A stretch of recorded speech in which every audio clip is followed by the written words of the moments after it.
Sebuah celah raksasa yang bercahaya menyobek langit tepat di atas perjalanan komuter pagi yang normal, di mana sebuah bus penuh siswa SMA sedang menuju hari kebangkitan kekuatan super wajib mereka. Namun, pemuda kita tiba-tiba tersentak bangun dengan tatapan seseorang yang baru saja selamat dari kematian.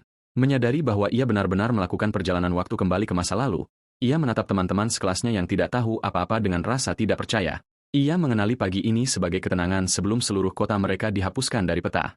Dengan hanya 2 tahun tersisa sebelum kiamat, ia harus bersiap menghadapi kekacauan yang akan datang. Sebuah mimpi buruk yang dimulai lebih dari 1 dekade lalu ketika portal raksasa melepaskan gelombang monster tanpa akhir, yang secara instan membuat senjata berteknologi tinggi dan bom nuklir manusia tidak berguna karena interferensi sihir. Untungnya, manusia beradaptasi dengan membuka kelas RPG sihir untuk melawan penjajah buas tersebut, mengubah masyarakat menjadi permainan video kehidupan nyata di mana hanya pemburu terkuat yang selamat dari penggiling daging. Untuk memulai karir mereka, setiap anak berusia 18 tahun harus mengunjungi celah iblis raksasa untuk membuka kelas mereka, di mana peran tempur dan pendukung mendapatkan semua kejayaan, sementara perajin diperlakukan seperti petugas kebersihan yang dimuliakan. Dan di kehidupan masa lalunya, pemuda kita berakhir dengan kelas perajin peringkat F yang paling bawah. Namun, bakat rahasianya adalah keterampilan curang yang rusak bernama Modifi, yang mengubah sampah menjadi harta karun ilahi. Tentu saja, para petinggi yang serakah segera menguncinya di aula mewah untuk mengeksploitasi kekuatannya, memaksanya memproduksi senjata legendaris secara massal sampai mereka menyadari potensi gilanya yang justru membuat mereka takut. Jadi, mereka melemparkannya ke dalam sel gelap untuk menjaga agar ia tetap lemah dan sepenuhnya berada di bawah kendali mereka, sampai seekor naga level 96 muncul tepat di atasnya untuk menghapus keberadaannya. Menghadapi kematian, ia menggunakan keterampilan curangnya untuk menulis ulang bakatnya yang bangkit menjadi mantra kelahiran kembali. Mengirim jiwanya kembali ke masa lalu untuk menulis ulang sejarah dengan keunggulan yang sangat besar. Terlahir kembali di ambang kematian, Zhang Yan menyaksikan celah biru raksasa menjulang di depan.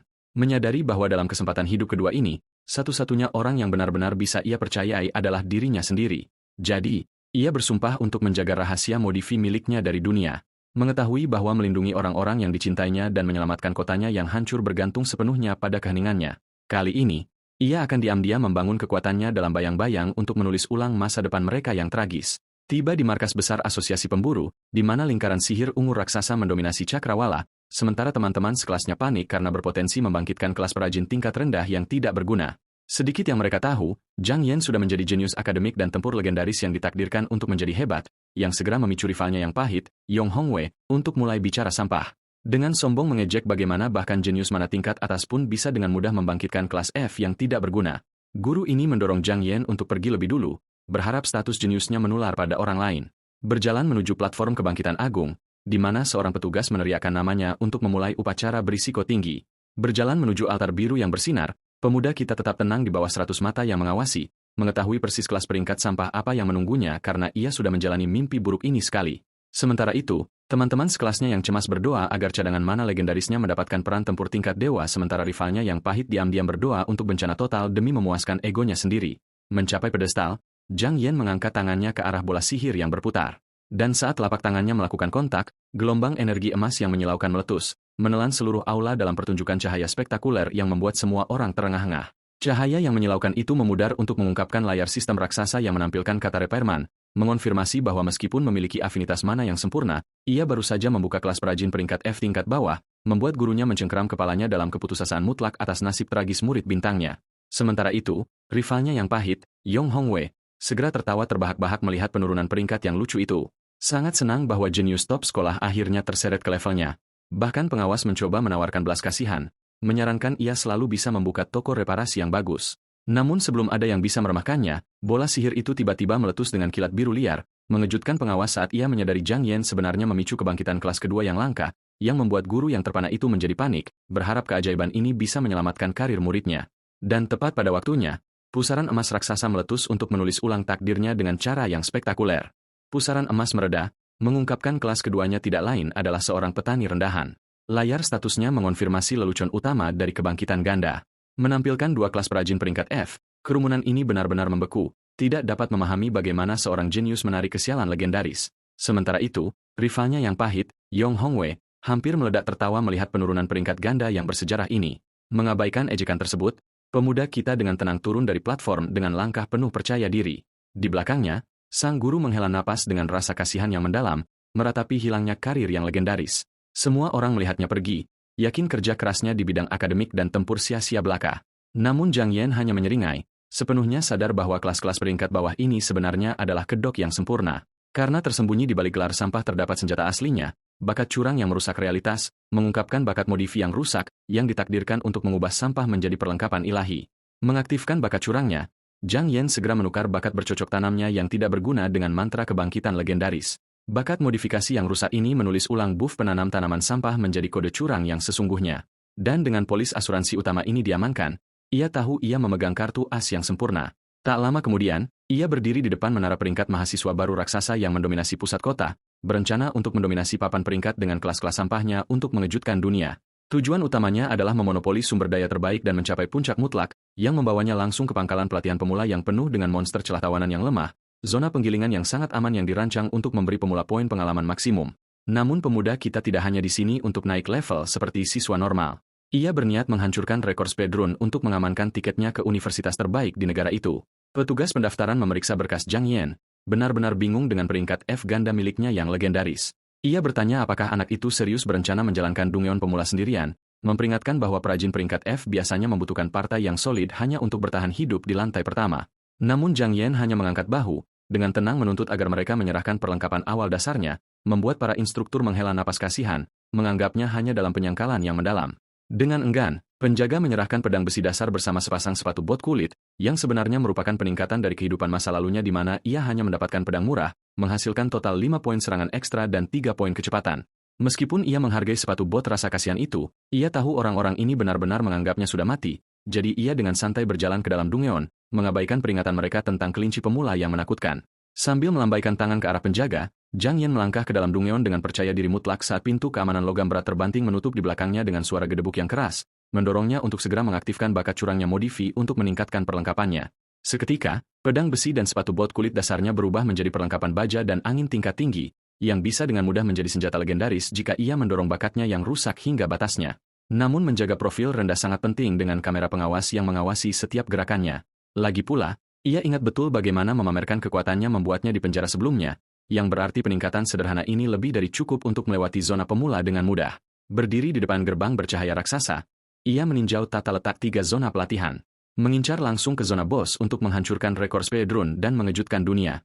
Melangkah ke dalam Dungeon yang terlihat industrial dan gelap, Zhang Yan mengarahkan pandangannya pada bos kelinci pengisi daya. Tapi pertama-tama, ia harus berurusan dengan kawanan kelinci level 1 berbaju zirah kristal yang agresif. Ia perlu membantai setidaknya 100 hama ini untuk mencapai level 5. Dan tepat pada waktunya, hewan pengerat iblis itu memekik dan meluncurkan serangan tandukan terkoordinasi, mengungkapkan gelombang tak berujung dari mata merah bersinar yang bergegas langsung ke jalan setapak. Menghunus pedang baja yang ditingkatkan, pemuda kita bersiap untuk mengubah Dungeon pemula ini menjadi blender. Dengan mudah mengiris binatang buas pertama yang menyerang dengan satu ayunan pedang yang mudah sebelum berputar menjadi pusaran tebasan biru yang mencabik-cabik seluruh kawanan tersebut. Berharap pembantaian besar-besaran ini akan melontarkan levelnya langsung ke angka 10 dalam waktu singkat. Karena mencapai tonggak sejarah itu akan membuka skill bawaan tingkat dewa yang mampu menciptakan binatang iblis pamungkas. Dengan chat skillnya yang aktif, Zhong Yan berfokus untuk mendorong batas kemampuannya agar menjadi tak terhentikan. Sementara itu, dia teringat rivalnya yang arogan, Yong Hongwei, yang saat ini sedang bersiap untuk proses kebangkitan, awakening, miliknya sendiri. Dan tepat waktu, sang pengawas memanggil rival yang penuh rasa iri itu untuk naik ke panggung. Karena putus asa ingin mengalahkan peringkat double F milik Zhong Yan, si perundung itu berdoa agar mendapatkan kelas tempur yang layak, yang memicu ledakan energi emas besar yang membanjiri seluruh aula kebangkitan. Energi itu memadat menjadi notifikasi sistem legendaris, mengungkap kelas berserker yang baru saja ia buka. Menyadari ia mendapatkan peran tempur kelas A, si mulut besar itu segera merayakannya dengan sombong, membuat kerumunan benar-benar terperangah karena si juara 2 abadi akhirnya melampaui sang jenius yang jatuh, yang membuat Yong Hongwei dengan angkuh menyatakan bahwa hari-harinya menjadi nomor 2 sudah resmi berakhir. Saat ia menyeringai sinis, benar-benar yakin bahwa ia sekarang adalah raja sekolah yang tak terbantahkan. Yong Hongwei berpose kemenangan, meneriakkan namanya sendiri untuk memastikan seluruh aula mendengarnya. Tentu saja, para pesuruhnya yang pengecut segera mengerumuninya, dengan semangat menjelek-jelekan Zhong Yan demi mencari muka. Berserker baru ini dengan angkuh menyesalkan bahwa si sampah double F tidak ada di sana untuk menyaksikan momen gemilangnya, sampai salah satu pesuruhnya menunjukkan bahwa si jenius yang jatuh itu sedang menuju ke pangkalan pelatihan pemula. Sambil menyeringai jahat, Yong Hongwei mengumpulkan krunya untuk pergi, membantu Zhong Yan, jelas-jelas sedang memburu untuk melakukan perundungan di depan umum. Melihat mereka pergi, sang guru menghela napas dalam kecemasan, mengetahui bahwa si perundung kaya itu sedang haus darah. Ia teringat bagaimana Zhong Yan bekerja lebih keras daripada siapapun, belajar di ruang kelas kosong hingga larut malam, memaksakan tubuhnya hingga batas absolut di lintasan lari sampai menyakitkan untuk dilihat, membuat sang instruktur benar-benar bingung mengapa dedikasi yang begitu gigih justru menghasilkan kelas F yang paling tidak berguna. Sementara itu, seorang rival misterius berambut ungu yang sedang mengisap permen lollipop tersenyum tipis, tahu bahwa kelas F tidak akan menghentikan kebangkitan Zhong Yan. Rival berambut ungu ini adalah Wong Qingfeng, peringkat kedua di sekolah yang diam-diam memperhatikan etos kerja gila Zhong Yan. Mengingat bagaimana Zhong Yan benar-benar menghancurkan egonya dan membuatnya rendah hati selama final tahun pertama. Dan sekarang, karena Yong Hongwei yang penuh iri sedang mencari masalah, ia memutuskan untuk mengikuti mereka karena tidak ada orang lain yang diizinkan untuk mengalahkan rival utamanya selain dirinya sendiri, berani menantang siapapun untuk menyentuh sehelai rambut pun dari jenius yang sangat ia hormati itu.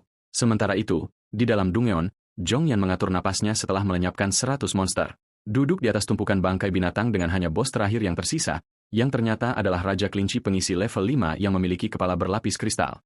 Meskipun tubuhnya sangat kelelahan, dia hanya butuh satu pembunuhan lagi untuk naik level. Jadi, dia bersiap saat tikus raksasa itu menyerbu ke depan untuk mengakhiri perjalanannya. Raja Kelinci besar ini melesat ke depan, tanduk kristalnya yang bersinar siap untuk melakukan serangan kepala yang mematikan. Mengetahui bahwa benturan langsung berarti kematian instan, Zhong Yan bersiap menghindar dengan sepatu bot bertenaga angin miliknya, sementara tikus raksasa itu melepaskan skill tandukan api andalannya untuk meremukkannya menjadi bubur. Namun, dia hanya menjentikan jarinya, mengaktifkan bakat modifikasinya yang rusak tepat waktu, menulis ulang serangan pamungkas monster itu menjadi urutan meledak sendiri yang mengubah tengkoraknya menjadi bom. Seketika, kristal yang bersinar di kepala kelinci itu kelebihan beban dengan energi magis yang tidak stabil, meledak dalam ledakan spektakuler yang benar-benar menguapkan sang bos dalam 1 detik, meninggalkan Zhong Yan berdiri menang saat dorongan pengalaman besar akhirnya mendorongnya ke level 5. Di luar, papan peringkat publik menyiarkan pengumuman mengejutkan bahwa rekor speedrun pemula telah dipecahkan, membuat para penonton berada dalam kekacauan mutlak saat mereka menyadari bahwa seorang kelas pengrajin, sampah, baru saja memegang rekor bersejarah. Menatap papan peringkat dengan tidak percaya, Yong Hongwei segera meyakinkan dirinya sendiri bahwa Zhong Yan pasti curang. Dia menatap layar raksasa itu, merencanakan untuk menghancurkan reputasi sang jenius untuk selamanya. Sambil menyeringai dengan kedengkian mutlak, rival yang penuh iri itu bersumpah untuk secara pribadi merobek topeng palsu Zhong Yan. Sementara itu, di dalam Dungeon, Zhong Yan duduk di atas batu sambil mengaktifkan buff regenerasi hijau yang bersinar. Mengingat kehidupan masa lalunya, dia ingat bagaimana Raja Serigala Topan yang menakutkan benar-benar menghancurkannya saat itu. Tetapi alih-alih mundur, dia mencengkeram erat pedang peningkatannya dan berdiri kembali.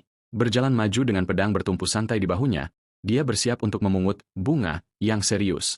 Segera dia tiba di pintu masuk pangkalan Serigala Topan yang terkenal, sebuah rumah jagal nyata bagi para pemula. Zona mematikan ini menampilkan serigala level tinggi yang dengan mudah mengungguli setiap mahasiswa baru yang memasuki Dungeon, menjadikannya tempat penderitaan murni di mana siswa yang tidak siap seringkali terkoyak-koyak.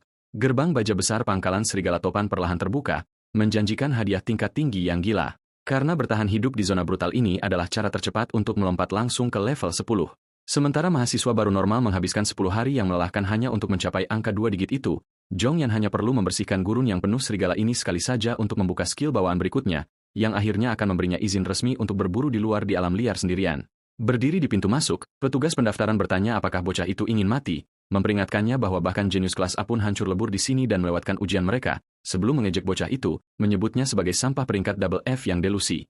Alih-alih marah, Zhong Yan hanya tersenyum sopan dan mengatakan keputusannya sudah bulat, yang membuat penjaga yang kesal itu membuka gerbang dan membiarkannya berjalan langsung ke dalam penggiling daging. Berjalan menyusuri koridor gelap, Zhong Yan benar-benar mengabaikan penghinaan dari penjaga yang sombong itu. Saat sekawanan serigala topan bermata merah yang haus darah muncul untuk mencabik-cabiknya.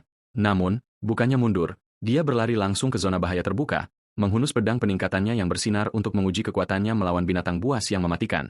Menyaksikan dari keamanan dek observasi, petugas sombong itu menertawakan misi bunuh dirinya yang jelas. Yakin bahwa sampah kelas peringkat double F sama sekali tidak punya urusan untuk bertahan dari tingkat ancaman ini. Tiba-tiba, Zhong Yan melepaskan serangkaian tebasan biru yang menyilaukan, mengumpulkan poin pengalaman dengan setiap ayunan, meninggalkan penjaga yang menonton benar-benar terdiam saat anak itu dengan santai mendominasi tanpa menggunakan skill apapun.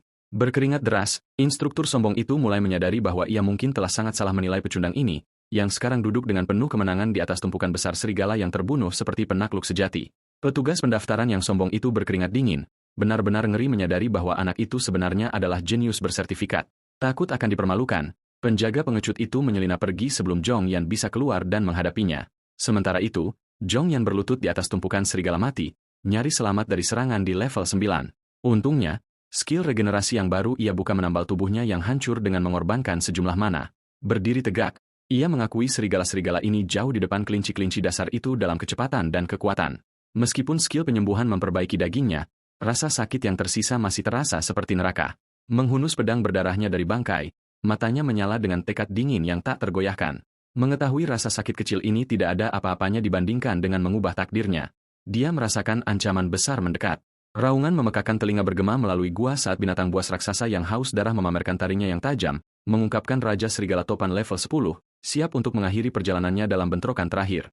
Menatap binatang raksasa itu, Zhong Yan dengan cepat menganalisis dua skill angin berkecepatan tinggi miliknya, yang meningkatkan kelincahan monster itu dan melepaskan serangan tebasan jarak jauh dengan presisi yang mematikan. Namun, memodifikasi kemampuan kompleks ini dengan cepat terlalu berisiko untuk dicoba sekarang, meninggalkannya dengan predator haus darah raksasa yang melesat tepat ke wajahnya. Jadi, Zhong Yan memutuskan untuk menyelesaikan ini dengan cara lama dengan merobek bajunya, membuktikan bahwa statistik fisik murninya lebih dari cukup untuk menangani bos biasa saat ia melompat tinggi ke udara untuk melakukan serangan ke bawah yang menghancurkan, mengingatkan semua orang bahwa dia adalah jenius tempur peringkat teratas jauh sebelum membuka chat skill apapun. Sementara itu, kembali ke pintu masuk, sekelompok pemula yang babak belur merayakan keberhasilan mereka yang nyaris gagal, hanya untuk langsung dimarahi oleh penjaga karena menerobos masuk ke zona lanjutan. Yong Hongwei mendidih dalam ketidakpercayaan mutlak, tidak mampu memahami bagaimana Zhong Yan membersihkan zona itu sendirian. Melampiaskan kemarahannya yang menyedihkan, si perundung itu meninju pesuruhnya sendiri sambil berteriak tentang kecurangan yang mencolok. Tapi krunya hanya bisa menatap ngeri, menyadari rekor itu dipecahkan dalam 30 menit. Menatap papan peringkat raksasa, rival yang dipermalukan itu merencanakan langkah selanjutnya di bawah langit terbuka. Seringai dengan kedengkian murni, dia bersumpah untuk mengungkap trik Zhong Yan dan menghancurkan reputasinya. Dia mengumpulkan para penjilatnya menuju pangkalan Serigala Topan, bersemangat untuk menyaksikan penghinaan publik secara langsung. Sementara itu, pedang berdarah berdiri berjaya di dalam bangkai binatang terakhir di bawah terik matahari. Setelah selamat dari tantangan brutal, Zhong Yan berdiri tegak saat ia akhirnya mencapai tonggak level 10. Seketika, sistem menghargai kerja kerasnya dengan membuka dua skill bawaan baru untuk kelas gandanya, meninggalkan Zhong Yan yang sangat gembira saat status layarnya yang diperbarui mengonfirmasi ia akhirnya memperoleh pengaturan chat pamungkas. Zhong Yan mengaktifkan bakat modifikasinya untuk meningkatkan skill pengrajin yang baru dibuka, secara instan mengubah kemampuan kerajinan tanaman dasar menjadi skill pengrajin segala hal tingkat dewa, yang memungkinkannya untuk menggabungkan gen monster yang berbeda untuk menciptakan binatang iblis pamungkas. Meskipun tingkat keberhasilan awal untuk fusi superior berada di angka 10%, menaikkan kemampuan rusa ini ke level maksimal menjamin tingkat keberhasilan 100% sempurna setiap saat. Ini berarti dia dapat dengan mudah menggabungkan dua monster kelas A tingkat tinggi bersama-sama untuk melahirkan Titan kelas S, dan dengan menggunakan gulungan penjinak binatang untuk mengikat kekejian buatan ini ke keinginannya, Zhong Yan dapat membangun pasukan hewan peliharaan pertempuran tingkat dewa yang setia untuk melakukan pekerjaan kotornya. Mengingat bagaimana sekutu lamanya dengan kejam mengeksploitasi bakatnya di kehidupan sebelumnya, Zhong Yan bersumpah untuk membuat para pengkhianat bayangan itu membayar kembali setiap utang dengan bunga. Zhong Yan mencengkeram pedangnya dengan erat, bersumpah untuk mengubah kemampuan kelas gandanya menjadi kekuatan eksklusif utamanya, mensurvei medan perang serigala mati sebelum memutuskan sudah waktunya untuk kembali. Tapi kemudian, kristal sihir hijau langka jatuh dari bangkai Raja Serigala. Sayangnya, aturan dasar menyatakan bahwa barang rampasan apapun yang ditemukan di dalam zona pelatihan ini adalah milik asosiasi, artinya dia harus mencapai alam liar di luar Takan untuk menyimpan harta yang diperolehnya dengan susah payah. Meskipun, tubuhnya tiba-tiba mengingatkannya pada beban brutal yang diambil oleh Lari Solo ini, meninggalkannya menggigil karena luka dalam yang tidak fatal yang tidak dapat ditambal sepenuhnya oleh skill penyembuhan dasarnya. Terlalu miskin untuk tagihan rumah sakit, dia dengan santai memutuskan untuk bunuh diri hanya untuk memicu revive gratis. Kecuali melakukannya tepat di depan penjaga setempat pasti akan menimbulkan pertanyaan yang canggung. Jadi, dia diam-diam menyelinap pergi untuk menemukan tempat yang bagus dan terpencil untuk melakukan bunuh diri taktis. Zhong Yan melangkah keluar dari gerbang Dungeon, mengharapkan jalan keluar yang tenang untuk mengurus urusannya, hanya untuk mendapati dirinya berjalan langsung ke alun-alun besar yang dipenuhi oleh ratusan siswa yang berisik, meninggalkan Zhong Yan benar-benar bingung saat dia bertanya-tanya mengapa kerumunan besar tiba-tiba berkumpul. Tiba-tiba, seorang siswa yang bersemangat menunjuknya, berteriak bahwa pemecah rekor legendaris akhirnya tiba, mendorong Zhong Yan untuk menyadari bahwa speedrunnya yang gila telah menarik perhatian seluruh akademi. Berjalan melalui kerumunan yang berbisik, dia menyadari bahwa melakukan bunuh diri taktis di sini benar-benar mustahil karena memicu revive yang mencolok di depan umum akan langsung mengungkap rahasia yang paling dijaganya kepada semua orang. Jadi, dia dengan putus asa mencoba mencari jalan keluar untuk melepaskan diri dari basis penggemarnya yang tumbuh sebelum cahaya keemasan yang menyilaukan tiba-tiba meletus saat entitas bersayap yang agung turun dari langit, mengejutkan para penonton yang langsung mengenali kelas pendukung kelas S legendaris yang dikenal sebagai Holy Angel. Turun dari surga adalah Yao Kekchin, penyembuh cantik dari keluarga Yao yang bergengsi, membuat kerumunan di sekitar menjadi hiruk-pikuk saat mereka mengenali keajaiban kelas atas yang legendaris, sementara cahaya malaikatnya yang hangat membasuh Zhong Yan dan langsung memperbaiki tulang-tulangnya yang patah. Menatapnya dengan rasa ingin tahu yang tenang, penyembuh cantik itu tampak tertarik dengan auranya yang misterius, mendorong Jongyan untuk maju dan dengan sopan berterima kasih padanya karena telah menyelamatkannya dari tagihan rumah sakit yang besar sebelum menawarkan untuk memperbaiki peralatan tingkat tingginya sebagai imbalan atas skill pendukungnya yang tak ternilai di masa depan. Dia menyeringai manis, dengan senang hati menerima kesepakatan itu karena pengrajin tingkat atas sangat sulit ditemukan. Tiba-tiba, rival yang penuh iri Yong Hongwei mendorong jalan melalui kerumunan untuk merusak momen yang sehat itu, dengan keras menuduh Jongyan sebagai penipu yang curang menuju puncak papan peringkat, menunjuk jari yang dramatis sambil mengklaim sampah kelas peringkat double F tidak akan pernah bisa mencapai kehebatan seperti itu. Kerumunan yang terkejut berbisik tak percaya, tidak mampu memahami bagaimana seorang crafter peringkat F yang dianggap tidak berguna bisa memecahkan rekor. Yang Hongwei melangkah maju dan menyatakan bahwa Zhang Yan pasti membeli perlengkapan yang sangat kuat untuk berbuat curang, mengejek pemuda itu karena menggunakan trik menyedihkan setelah gagal melampauinya selama 3 tahun penuh. Siswa lain menunjukkan bahwa Zhang Yan terkenal miskin, membuat perlengkapan mahal tidak terjangkau baginya, yang memberi sang rival angkuh alasan sempurna untuk menuduhnya menipu dana bantuan keuangan sekolah. Seketika, kerumunan yang mudah tertipu itu berbalik menyerang Zhang Yan, menggerutu betapa menjijikannya mencuri dana bantuan. Alih-alih panik, Zhang Yan dengan tenang bertanya apakah mereka ingin dia membuktikan ketidakbersalahannya di sini, yang mendorong si pengganggu sombong untuk menantang duel tanpa peralatan untuk membuktikan bahwa dia bukan penipu. Namun sebelum dia sempat menerima, Yao Keksan melangkah masuk untuk memperingatkannya agar tidak terjebak. Sambil tersenyum hangat, pemuda itu berterima kasih kepada sang penyembuh yang cantik sebelum bersiap untuk memberi rivalnya pelajaran yang menyakitkan. Menancapkan pedangnya dengan kuat ke tanah, Zhang Yan dengan tenang menerima tantangan sang rival yang penuh kebencian itu, sadar dia harus menyingkirkan gangguan menyebalkan ini sebelum mengganggu rencana levelingnya di masa depan. Rival yang arogan itu segera meledak dalam kemarahan, menyombongkan kelas berserker peringkatan miliknya sebelum mengeluarkan skill berserker level 1 untuk meningkatkan statistik fisiknya sebesar 30%. Berdiri di hadapan aura merah yang menyala-nyala, Zhang Yan tetap tidak terpengaruh oleh pameran teatrikal tersebut, diam-diam mengejek mulut besar lawannya sambil berharap dia benar-benar bisa membuktikan ucapannya, karena mengandalkan keunggulan kelas semata adalah kesalahan pemula yang tidak akan mempan padanya. Sambil mengendurkan pergelangan tangannya, pemuda itu bersiap menghadapi seluruh pertarungan ini dengan tangan kosong. Mengambil posisi tempur yang kokoh untuk membuktikan bahwa keahlian murni dengan mudah mengalahkan kelas apapun yang diberikan sistem, dia membuat para penonton ngeri saat sosok pembangkit tenaga peringkatan bersiap melenyapkan seorang crafter peringkat F. Yao Keksan memperhatikan dengan kekhawatiran mendalam, sepenuhnya yakin duel ini sangat tidak adil bagi Zhang Yan. Tapi Zhang Yan tetap sangat santai, mengetahui pengalaman tempurnya yang murni sudah lebih dari cukup. Setelah melepas semua perlengkapannya sebelumnya, dia berdiri tanpa alas kaki untuk menghindari kecurigaan yang tidak diinginkan. Rival yang kesal itu segera menyerbu ke depan, tinjunya berkobar dengan kemarahan panas saat dia berteriak meminta darah, hanya untuk terlihat sangat bodoh ketika serangan pembukanya meleset dari wajah Zhang Yan sejauh bermil-mil. Menolak menerima kenyataan, sang pengganggu yang marah menyerang lagi dengan kekuatan yang lebih nekat dan liar. Dia melepaskan rentetan pukulan berat, bertekad untuk mendaratkan setidaknya satu pukulan telak. Namun, Zhang Yan dengan mudah meliuk di antara badai kepalan tangan seperti hantu yang berpengalaman. Zhang Yan dengan tenang menganalisis kekuatan murni kelas berserker peringkatan sambil dengan santai menghindar, membuktikan bahwa serangan yang paling menghancurkan sekalipun sama sekali tidak berguna jika tidak pernah bisa mengenai sasaran. Zhang Yan dengan santai menunjukkan bahwa melayangkan pukulan buta hanyalah pemborosan stamina yang besar, mengingatkan si pengganggu bahwa gerakan mudah ditebaknya telah dihafal dengan saksama selama 3 tahun terakhir sebelum melancarkan serangan balik cepat dan dahsyat yang membuat rivalnya yang sombong batuk darah. Gravitasi dengan cepat mengambil alih saat sang pengganggu yang dipermalukan itu jatuh keras ke trotoar batu, sementara Zhang Yan berdiri tegak, dengan santai menyatakan dirinya sebagai pemenang tak terbantahkan dari duel menyedihkan ini. Kerumunan yang terpana menyaksikan dengan rasa tidak percaya saat seorang crafter kelas sampah dengan mudah membongkar seorang berserker elit. Sambil menepuk tangannya, Zhang Yan memutuskan dia telah membuang cukup banyak waktu berharga untuk para amatir ini. Merencanakan langkah selanjutnya ke gurun berbahaya di mana dia akhirnya bisa menanam beberapa jarahan nyata. Karena skill modifikasinya yang rusak dapat dengan mudah mengubah senjata dasar apapun menjadi pedang tingkat dewa, pemuda itu menuju ke kios-kios jalanan lokal untuk membeli perlengkapan dasar yang murah untuk peningkatan berikutnya. Melihat uang recehnya yang menyedihkan, Zhang Yan mendesah karena kurangnya dana. Tiba-tiba, sebuah tinju kejutan terbang ke arah kepalanya dari belakang, tetapi indera tajamnya langsung bereaksi. Berbalik dengan keanggunan yang mudah, dia dengan santai memblokir serangan mendadak itu tanpa berkeringat. Ternyata itu adalah rivalnya yang berambut ungu, yang memujinya karena mempertahankan naluri tempur tingkat atas. Sebelum melemparkan minuman dingin kepada Zhang Yan untuk merayakan kemenangannya baru-baru ini atas pengganggu sekolah.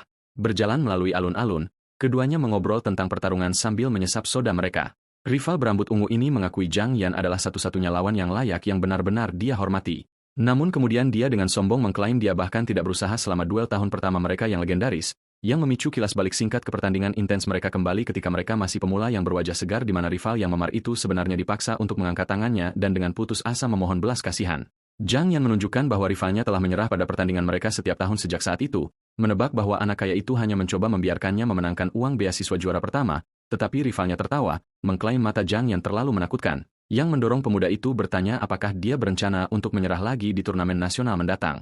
Rival ini menyeringai, berjanji untuk benar-benar menghancurkannya dan merontokkan giginya lain kali, memicu janji persahabatan namun sengit untuk memberikan segalanya dalam pertarungan mereka berikutnya yang tak terelakkan. Sambil mendentingkan kaleng soda mereka, kedua rival itu menyegel janji mereka di bawah bunga sakura sebelum anak kaya itu tiba-tiba melemparkan kartu hitam berisi 2.000 kredit, menuntut strategi speedrun rahasia Zhang Yan untuk Dongyeon Serigala sebagai ganti uang tunai.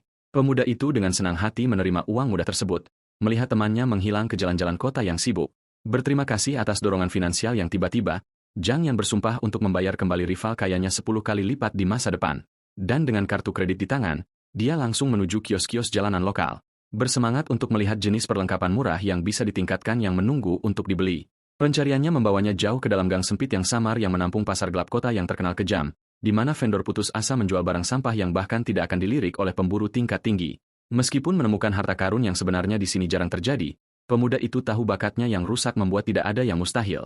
Sebelum tampilan senjata bekas dari pedagang yang samar segera menarik perhatian tajamnya. Khususnya, pedang Demon Fall peringkat T yang layak yang saat ini tertanam dengan kristal sihir langka. Sayangnya, vendor teduh itu menuntut 18.000 kredit yang konyol untuk senjata yang rusak itu, mendorong Zhang Yan untuk dengan cepat beralih ke pedang peringkat T perunggu dasar yang jauh lebih murah seharga 5.000 kredit dengan daya tahan yang mengerikan, menawarkan untuk memperbaiki pedang mahal pedagang itu jika dia memberikan pedang sampah secara gratis, yang benar-benar mengejutkan pedagang teduh itu, yang tidak percaya anak ini benar-benar tahu cara memperbaiki peralatan. Mengaktifkan skill daya tahannya, Zhang Yan bersiap untuk melancarkan sihirnya sambil diam-diam menargetkan senjata yang sama sekali berbeda. Ternyata tujuan sebenarnya bukanlah pedang yang terlalu mahal, melainkan pedang baja azur tersembunyi, mengetahui bahwa itu dapat dengan mudah dimodifikasi menjadi senjata penghancur massal legendaris setelah dia meningkatkannya. Skeptis dengan klaimnya, pedagang itu dengan sombong mempertanyakan apakah seorang siswa biasa memiliki skill perbaikan yang tepat, mendorong Zhang Yan untuk dengan santai memanggil mananya yang bersinar sambil mengungkapkan status tukang perbaikannya yang dianggap peringkat F, meninggalkan vendor itu sangat terperangah karena dia kebetulan adalah pandai besi peringkat D yang unggul. Saat dia memperingatkan anak itu bahwa memulihkan daya tahan senjata terlalu rumit untuk amatir dasar, menjelaskan bagaimana senjata benar-benar hancur begitu status daya tahannya turun ke nol, mengharuskan pandai besi untuk secara sempurna merasakan aliran sihir internal untuk memperbaikinya. Itulah sebabnya vendor teduh menuntut 18.000 kredit jika Zhang Yan gagal. Bahkan Yao Keksan mulai khawatir, mengetahui bahwa para profesional tingkat tinggi berjuang dengan perbaikan yang begitu rumit. Tapi Zhang Yan hanya menyuruh mereka memperhatikan dengan saksama saat dia meraih pedang itu, mengingat kehidupan masa lalunya di mana dia secara rutin memulihkan harta karun peringkat S legendaris untuk pahlawan elit. Sementara crafter peringkat F biasa-biasanya menyerah, dia menghabiskan bertahun-tahun dengan putus asa mengasah keterampilannya, mengubah etos kerja tanpa henti itu menjadi cheat code utamanya di dunia baru ini. Dan dengan lonjakan mana yang tiba-tiba, sirkuit internal senjata yang rusak itu menyala, meninggalkan kerumunan tanpa kata-kata saat dia dengan mudah memulihkan pedang itu seperti permainan anak-anak. Para penonton menyaksikan dengan kekaguman mutlak, tidak dapat percaya seorang siswa peringkat F memiliki keterampilan perbaikan tingkat dewa. Bahkan Yao Keksan berdiri membeku, menyadari tawarannya sebelumnya untuk memperbaiki peralatannya yang tingkat tinggi bukan hanya sekadar merayu. Mempersembahkan pedang Demon Fall yang telah pulih sepenuhnya, Zhang Yan dengan santai menyerahkannya kembali dengan daya tahannya yang dimaksimalkan sepenuhnya. Pedang teduh ini segera mengubah sikapnya, menghujani Zhang Yan dengan pujian setelah menyadari bahwa dia adalah seorang jenius. Dengan senang hati menepati bagian kesepakatannya, vendor itu melemparkan pedang sampah yang tampak tidak berguna secara gratis. Zhang Yan mengambil pedang berkarat itu diam-diam bersiap untuk menulis ulang kodenya dan membuka potensi setingkat dewa yang sebenarnya. Membuka statistik peringkat dasar, dia memutuskan untuk menukar satu karakter dalam nama senjata itu. Seketika, cahaya keemasan yang menyilaukan meletus saat logam murah itu berubah menjadi senjata ilahi semu legendaris, melepaskan hantu seorang jenderal kuno yang pernah dengan tangan tunggal memusnahkan seluruh pasukan di medan perang. Pemuda itu merayakan penghematan uang sakunya karena uang kuliah yang akan datang pasti akan mahal. Mengingat kepergian orang tuanya, Zhang Yan mengkhawatirkan adik perempuannya yang trauma yang masih belum pulih. Mengetahui dia memiliki masa depan yang cerah, dia masih perlu mengamankan biaya hidup yang cukup sebelum melanjutkan ke universitas. Tiba-tiba, Yao Keksan mendekatinya dengan tawaran mengejutkan untuk mempekerjakannya sebagai pemandu leveling pribadinya, menjanjikan imbalan 50.000 kredit yang sangat besar hanya untuk membantunya kelas Holy Angel peringkat S mencapai level 10. Zhang Yan segera menerima kesepakatan itu, sangat senang mengamankan pertunjukan yang begitu mudah dan sangat menguntungkan. Diam-diam merayakan betapa mudahnya masalah keuangannya larut tepat di depan matanya. Kembali ke pedagang teduh itu, penyembuh kaya itu menuntut untuk membeli pedang Demon Fall yang baru dipulihkan, mendorong pedagang rakus untuk segera menaikkan harga menjadi 25.000 kredit, hanya agar dia dengan santai menarik keluar cincin penyimpanan kelas atas untuk membayar jumlah penuh, meninggalkan pedagang yang terpana membungkuk dengan hormat saat dia menyerahkan senjata legendaris itu. Zhang Yan mencatat bahwa peralatan kelas atas Yao Keksan membuat tawaran 50.000 kreditnya sangat masuk akal, tetapi penyembuh kaya itu segera berjuang bahkan untuk mengangkat pedang barunya yang berat, mendorong Zhang Yan untuk menyadari bahwa keterampilan pendukung tingkat atasnya akan sempurna untuk berburu bos tingkat tinggi. Tiba-tiba, dia dengan gugup mengulurkan pedang besar itu, menawarkannya sebagai hadiah pertemuan pertama yang rendah hati, membuat Zhang Yan benar-benar terpana oleh betapa sopan dan murah hatinya gadis kaya ini sebenarnya. Dengan senang hati menerima senjata legendaris itu, Zhang Yan berterima kasih padanya sebelum dia bisa berubah pikiran. Sementara Yao Keksan diam-diam memutuskan bahwa berteman dengan jenius peringkat F misterius ini adalah langkah yang brilian. Tanpa waktu untuk disia-siakan, keduanya langsung menuju pangkalan pelatihan pemula kota, tiba di fasilitas canggih yang dirancang khusus untuk pemburu tingkat rendah untuk grinding, di mana Zhang Yan segera mulai melenyapkan monster dengan kecepatan kilat, meningkatkan levelnya dalam hitungan detik. Mengiris monster tingkat tinggi seperti mentega, Zhang Yan dengan mudah memecahkan beberapa rekor speedrun Dungeon berturut-turut. Sementara papan pengumuman publik kembali di alun-alun kota menyala dengan nama mereka, mengirim siswa lokal ke dalam kegilaan mutlak atas pasangan masyarakat kelas atas barunya yang misterius saat mereka mati-matian mencoba mencari tahu keluarga elit mana dia sebenarnya berasal. Ternyata keluarganya menjalankan salah satu asosiasi pedagang paling kuat di negara itu. Tetapi pewaris kaya itu saat ini benar-benar terengah-engah dan memohon istirahat sejenak. Meskipun Zhang Yan dengan santai menyuruhnya untuk terus bergerak karena mereka memiliki banyak tempat untuk ditutupi. Berencana menggunakan buff pendukung tingkat atasnya untuk menangani kelas monster yang jauh lebih mematikan. Secara khusus menargetkan zona bahaya peringkat C yang dikenal sebagai markas Nether Flammeboar. Berdiri di depan fasilitas berteknologi tinggi yang besar, keduanya bersiap menghadapi Green paling brutal mereka. Seorang penjaga kekar memperingatkan Zhang Yan bahwa Raja Nether Flammeboar adalah binatang yang sama sekali berbeda. Tapi Zhang Yan dengan santai mengangkat bahu, mengetahui bahwa zona berisiko tinggi menghasilkan hadiah terbaik, terutama karena dia memiliki pendukung peringkat tes tingkat atas yang mendukungnya untuk putaran berbahaya ini. Sambil mendoakan keberuntungan mereka saat seberkas cahaya besar mengangkut keduanya ke dalam Dungeon di mana Zhang Yan dengan percaya diri memimpin jalan sementara Yao Keksan dengan gugup mencengkram tongkat sihirnya. Melangkah ke hutan yang sunyi, penyembuh kaya itu segera menyadari kurangnya musuh, mendorong Zhang Yan untuk menjelaskan bahwa zona khusus ini hanya menampung satu ancaman besar, membuatnya benar-benar ketakutan saat dia menyadari mereka langsung melewati pertarungan bos terakhir. Tiba-tiba, tanah bergetar hebat saat Zhang Yan mencabut pedang azur miliknya yang baru dimodifikasi. Dan tepat pada saat itu, bayangan kolosal Nether Flammeboar yang diselimuti kabut muncul dari kegelapan. Zhang Yan berdiri sama sekali tidak terpengaruh oleh binatang raksasa itu sementara Yao Keksan panik di latar belakang, mengungkapkan Raja Nether Flammeboar yang besar dengan mata biru bersinar dan taring tajam seperti silet. Monster iblis level 15 ini memancarkan panas yang menyengat saat ia mengeluarkan raungan yang memekakkan telinga, mendorong sang protagonis untuk memerintahkan penyembuh kaya miliknya agar selalu siap dengan mantra pendukung. Sebelum monster itu sempat bereaksi, Zhang Yan melesat maju dengan kecepatan luar biasa, melompat tinggi ke udara untuk mengambil inisiatif sebelum sang monster bisa menyerang. Ia berencana menggunakan gravitasi dan putaran cepat untuk menebas lehernya hingga putus. Namun, babi hutan kolosal itu tiba-tiba mengaum dan meluncur ke langit, mencegat serangan udara Zhang Yan dengan benturan kekuatan mentah dan baja yang dahsyat.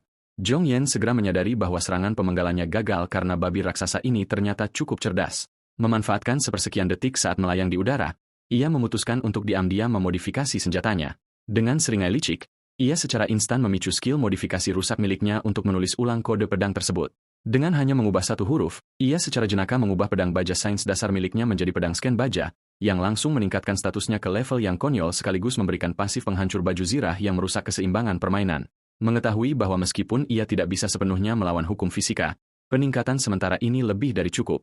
Merasa kekuatan serangannya berlipat ganda hingga 5 kali lipat, Zhang Yan melepaskan tebasan energi murni yang menyilaukan, merobek pertahanan monster kolosal itu dan memegang kendali atas pertarungan dalam sekejap, mengirim salah satu gading tajam raksasa babi hutan itu menghantam tanah dengan keras.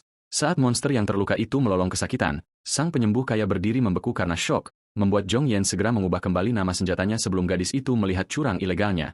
Ye Ken memperhatikan dengan ketidakpercayaan yang mutlak. Tidak mampu memahami bagaimana senjata range bisa memotong gading sebesar itu, ia mengira pedang murah itu bukanlah rahasianya, melainkan murni karena kekuatan mentah Zhang Yan. Berdiri di tengah debu yang berputar, Zhang Yan tampak seperti monster dengan gaya bertarungnya yang menggunakan dua senjata. Melihat kliennya yang kaya itu tampak linglung, Zhang Yan menghela napas melihat mentalitasnya yang aneh, mendesaknya untuk segera merapalkan mantra pendukung agar ia bisa mendapatkan experience. Tersadar dari lamunannya, sang penyembuh kaya segera memanggil ledakan cahaya suci yang cemerlang. Berbekal buff status yang besar, Zhang Yan bersiap untuk memberikan serangan penentu. Saat merencanakan langkah berikutnya, ia menyadari bahwa skill modifikasi rusaknya adalah serangan kejutan yang sempurna. Ia sempat mempertimbangkan untuk menamai kembali pedang kejatuhan iblis yang baru didapatnya menjadi sesuatu yang konyol seperti pedang kejatuhan dewa, namun ia mengurungkan niatnya untuk menghindari serangan balik magis berbahaya dari gelar yang terlalu muluk. Tiba-tiba, monster kolosal itu terbakar api biru, melepaskan skill Nether Fire Wild Charge yang menghancurkan. Namun, Zhong Yan hanya tersenyum, menyambut kesempatan untuk mengakhiri pertarungan ini sebagai monster yang menyala-nyala itu meluncur ke arahnya seperti kereta api penghancur magis yang lepas kendali.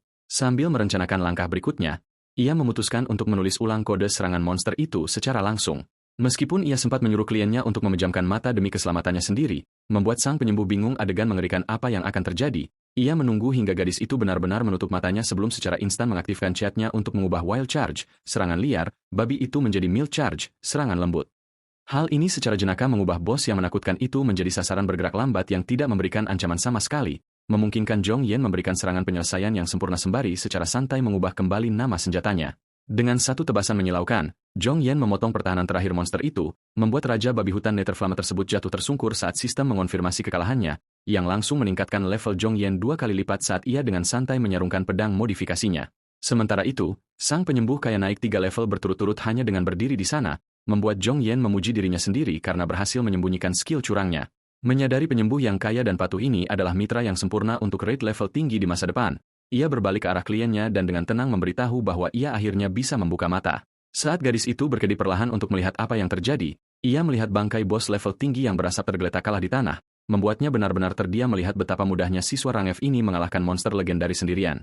Setelah bos dikalahkan dengan mudah, Zhong Yan dengan santai menyarankan untuk kembali, sementara Yaoek berdiri dalam kekaguman akan bakat luar biasa dan sifat lembutnya. Tiba-tiba gadis itu memanggilnya sebelum ia berjalan pergi ke hutan. Ia dengan bersemangat melangkah maju untuk memberikan bayaran yang dijanjikan beserta token apresiasi tambahan, membuat Zhong Yan benar-benar terpana saat mengenali cincin spasial legendaris di tangannya. Aksesori magis tingkat tinggi ini melawan hukum fisika, memungkinkan pemburu menyimpan peralatan dalam jumlah besar dengan mudah. Meskipun Zhong Yan awalnya menolak dengan sopan karena cincin penyimpanan dasar saja berharga sangat mahal, sang penyembuh kaya bersikeras bahwa ia pantas mendapatkannya karena telah meningkatkan levelnya dengan begitu cepat.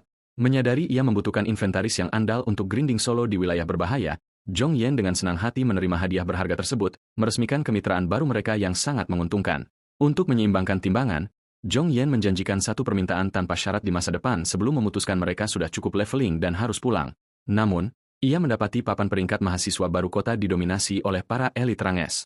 Meskipun saat ini ia memegang posisi teratas, ia tahu persaingan sangat ketat, terutama dengan jenius seperti Li Ewong, seorang Sword Saint rang S yang mendominasi pertarungan jarak dekat. Jika ia ingin mengamankan posisi nomor 1, ia harus mengalahkan mereka semua, sebuah prospek menantang yang justru membuat sang protagonis tersenyum percaya diri. Namun sebelum menaklukkan kota, pikirannya melayang kembali ke adiknya. Ia harus segera pulang untuk memeriksa kondisinya yang lemah. Zhong Yan ingat di masa lalunya, para elit serakah mengeksploitasinya dan meninggalkan adiknya terlantar. Setelah mengucapkan selamat tinggal pada mitra penyembuhnya, ia berjanji akan melakukan raid ruang bawah tanah lagi sebelum kembali ke jalanan kumuh yang sudah bertahun-tahun tidak ia lihat sejak kematian tragisnya. Mengingat bahwa adiknya di masa depan menjadi arang Ice Mage yang legendaris, ia tersenyum akan potensinya. Saat melangkah ke pintu apartemen lamanya, Zhong Yan menarik napas dalam-dalam dan membukanya, hanya untuk menemukan adik SMP-nya yang pendiam sedang menunggu dengan makan malam yang sudah disiapkan. Melihat makanan sederhana itu, ia teringat bagaimana adiknya menutup diri setelah orang tua mereka meninggal, meninggalkan mereka dalam keheningan yang menyesakan. Kilas balik masa kecil mereka menunjukkan keluarga yang bahagia sebelum invasi iblis yang brutal merenggut orang tua mereka. Saat sedang makan, adiknya tiba-tiba menjatuhkan bom informasi yang merusak selera makannya. Zhong Yan membeku karena syok, menuntut alasan mengapa adiknya membuat keputusan yang gegabah, mengingat nilai akademik dan pertarungannya yang sempurna. Adiknya dengan tenang menjelaskan bahwa ia melihat nama Zhong Yan di posisi teratas papan peringkat kota. Ia memuji kerja keras kakaknya, namun merasa bakatnya sendiri tidak berharga dibandingkan dengan kenaikan kakaknya. Ia berencana mencari pekerjaan lebih awal untuk membantu ekonomi rumah tangga mereka. Menolak untuk mempercayai kebohongan itu, Zhong Yan menuntut kebenaran. Namun, percakapan mereka terpotong saat pintu depan terbuka, mengungkapkan pengunjung tak diundang. Ternyata itu adalah Kuan, pemberi pinjaman mikro lokal yang mendukung mereka. Zhong Yan menyadari kunjungan tak terduga ini adalah alasan mengapa adiknya ingin berhenti sekolah untuk mendanai uang kuliahnya. Langsung pada intinya, Zhong Yan dengan tenang menanyakan saldo hutang mereka. Saat pria itu mengungkapkan mereka berhutang sekitar 43.000, Zhong Yan dengan santai menyerahkan kartu berisi 50.000 untuk melunasi semuanya, membuat adiknya tercengang. Ingin menenangkan adiknya, ia sadar harus menunggu hingga tamu mereka pergi. Merasakan ketegangan keluarga, pria itu segera pamit. Setelah pria itu pergi, adiknya khawatir ia mendapatkan uang itu secara ilegal. Sambil mengusap kepalanya dengan lembut, Zhong Yan meyakinkan bahwa ia memperoleh semuanya secara legal. Mengungkap rencananya untuk mengeklaim posisi teratas mahasiswa baru, ia berjanji hadiah uang dalam jumlah besar akan segera datang. Air mata berlinang di mata sang adik saat menyadari kakaknya tahu pengorbanan rahasianya. Jong Yen memberikan kartu itu dan menyuruh adiknya untuk fokus pada jalannya sendiri, mendesak adiknya untuk belajar dan berlatih lebih keras. Adiknya menangis haru dan memeluknya, berjanji untuk belajar keras dan tidak mempermalukan nama keluarga. Jong Yen membelai kepalanya, bertekad untuk mengamankan gelar pencetak skor tertinggi kota dengan segala cara. Untuk mendanai masa depan mereka, Jong Yen segera mulai mencari zona hasil tinggi yang sempurna untuk grinding solo, mengincar Poison Dragon Valley, lembah naga beracun, tanah tandus yang dipenuhi ancaman mematikan dan imbalan besar. Rumor mengatakan ada telur naga langka di dalamnya yang bisa ia manfaatkan. Berencana menggunakan skill modifikasi rusaknya untuk menetaskan hewan peliharaan legendaris sambil memanen kristal magis, ia bersiap menjadikan lembah berbahaya ini sebagai penaklukan pertamanya. Naik bus transit yang menurunkannya tepat di pintu masuk Demon Rift, celah iblis, Jong Yen tiba di stasiun Nanong Demon Rift, bersiap melangkah ke alam liar yang belum terpetakan. Benteng krusial ini dikuasai oleh dua elit level 70 yang mengeksploitasinya di masa lalu.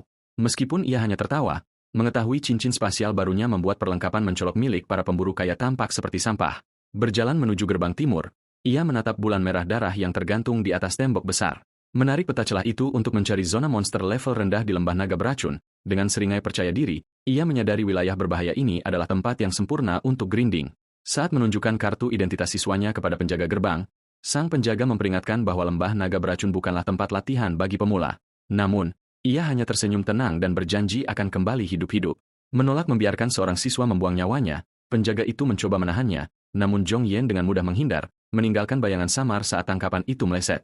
Ini membuat veteran level 30 itu membeku karena syok, tidak mampu memahami bagaimana seorang rang F bisa menghindar darinya, sampai rekannya berlari untuk menghentikannya, menjelaskan, anak ini adalah pemecah rekor pendatang baru yang legendaris.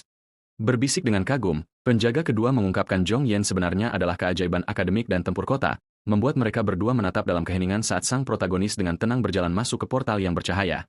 Di depannya terbentang lembah naga beracun, jurang beracun yang dipenuhi bahaya level tinggi dan peluang tanpa batas. Melangkah ke dalam kabut hijau beracun, Jong Yen mengeluarkan pil penawar racun yang krusial. Sambil meminum obat mahal tersebut, ia diam-diam mengutuk saldo banknya yang kosong dan batas waktu 3 jam yang terus berjalan. Tiba-tiba, kawanan kadal bersayap beracun level 13 menyambar dari kanopi, melepaskan rentetan tebasan yang membutakan. Ia dengan mudah memotong hama terbang tersebut hingga hancur berkeping-keping, meninggalkan monster-monster yang terpotong itu jatuh ke lantai hutan. Notifikasi sistem segera membanjiri pandangannya, mengonfirmasi 3 pembunuhan cepat dan peningkatan experience yang lumayan. Hasil panen yang mengesankan ini membuktikan bahwa grinding di alam liar jauh lebih unggul daripada menyelesaikan Dungeon standar. Untuk mempercepat prosesnya, Jong Yen mengaktifkan kemampuan modifikasi miliknya yang game-breaking, mengubah pedang dasarnya menjadi senjata berwarna ungu bercahaya yang memiliki kekuatan penghancur tingkat tinggi. Dengan perlengkapan yang baru ditingkatkan di tangan, sang protagonis resmi memulai perburuan, menebas hama terbang layaknya angin puyuh. Ia memerintahkan makhluk iblis untuk bersiap menghadapi kehancuran, dan sistem memberikan bonus pengalaman, XP, yang masif, mendorongnya langsung naik ke level 16. Melanjutkan serangan tanpa henti terhadap katak dan kelawar busuk, ia dengan cepat naik hingga level 18 sebelum akhirnya beristirahat sejenak untuk mengatur napas dan meneguk air yang menyegarkan. Meskipun, ia segera menyadari keberuntungannya benar-benar buruk karena tidak ada satupun kristal mana yang jatuh. Tiba-tiba, suara arogan memecah kesunyian hutan, menuntut untuk mengetahui apakah ia membersihkan area tersebut sendirian. Jong Yen berbalik dan melihat 2 pemburu keluar dari kabut hijau beracun. Mengenali pemimpinnya sebagai Lu Yuan, seorang gale assassin S-rang elit dari keluarga lokal yang berpengaruh, ditemani oleh antek yang bermulut besar, yang segera mulai memerintah protagonis kita yang sama sekali tidak terkesan. Jong Yen dengan santai berdiri dan bertanya apakah mereka benar-benar berpikir ada orang lain yang bisa melakukan ini. Antek bermulut besar itu langsung marah, tersinggung karena ada orang yang berani tidak menghormati bosnya. Namun, Lu Yuan menahannya, mengenali Jong Yen dan menawarinya posisi di tim elit mereka. Jong Yen dengan santai menolak tawaran tersebut, menolak membiarkan para orang kaya yang hanya ingin menumpang ini menghisap pengalaman yang ia dapatkan dengan susah payah. Marah karena tidak dihormati, si antek memohon izin kepada bosnya untuk memberi pelajaran pada anak yang sombong itu. Lu Yuan setuju untuk membiarkannya bertarung di lain waktu, bertanya-tanya apakah petualang solo ini sebenarnya jenius, yang membuat si anak buah yang terlalu percaya diri itu memecahkan buku jarinya, berencana untuk memukuli protagonis kita hingga babak belur. Sementara itu, Jong Yen menyelami lembah beracun lebih dalam, berniat memburu beberapa katak lagi sebelum penawarnya habis. 1 jam berlalu dengan keberuntungan 0, membuatnya berkeliaran di gurun yang sunyi tanpa menemukan monster langka. Meskipun desas-desus mengklaim ada sarang binatang tipe naga legendaris di dekat situ, ia belum melihat jejaknya sampai sebuah proyektil berkecepatan tinggi melesat melewati kepalanya, seketika membuat protagonis kita yang sangat kuat itu siaga penuh. Zhong Yan mengayunkan pedangnya untuk menangkis proyektil yang datang, nyaris bereaksi tepat waktu. Ternyata seekor tentakel ungu menyeramkan mencoba memenggal kepalanya dalam serangan mendadak, tetapi sang protagonis terkejut mendapati pedang yang sudah ditingkatkannya tidak meninggalkan goresan sedikit pun pada tentakel tersebut. Tiba-tiba, bayangan besar melompat menembus kabut beracun dan mengungkapkan pelaku di balik penyergapan itu. Seekor Midemon Toad King level 20 yang membanggakan keterampilan racun yang sangat jahat. Bukannya lari, Zhong Yan justru tersenyum. Senang akhirnya bisa memanen kristal bos bernilai tinggi dari bangkainya.